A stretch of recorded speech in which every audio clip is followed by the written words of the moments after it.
YS Jagan రాకతో నెల్లూరులో tension వాతావరణం కనిపిస్తోంది. నెల్లూరు నగరం మొత్తం పోలీసుల వలయంలో ఉంది.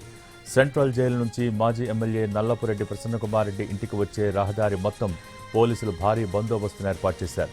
నెల్లూరులో 18 చెక్ పోస్టులు ఏర్పాటు చేశారు. 900 మంది పోలీసులతో బందోబస్తు పెట్టారు.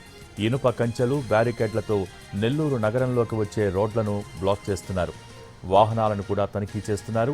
నల్లపురెడ్డి ప్రసన్నకుమార్ రెడ్డి ఇంటి వైపు వెళ్లే అన్ని రహదారులను క్లోజ్ చేశారు పోలీసులు.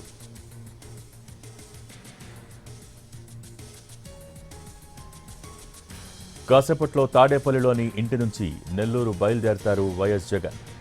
సెంట్రల్ జైల్లో ఉన్న మాజీ మంత్రి కాకాణి గోవర్ధన్ రెడ్డిని పరామర్శిస్తారు. తర్వాత కోవూరు మాజీ ఎమ్మెల్యే నల్లపురెడ్డి ప్రసన్నకుమార్ రెడ్డి ఇంటికి వెళ్తారు జగన్. కుటుంబ సభ్యులతో మాట్లాడతారు.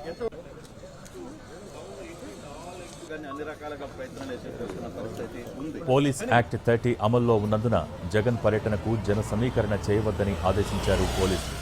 నెల్లూరు సెంట్రల్ జైలు దగ్గర హెలిప్యాడ్ ఏర్పాటు చేశారు.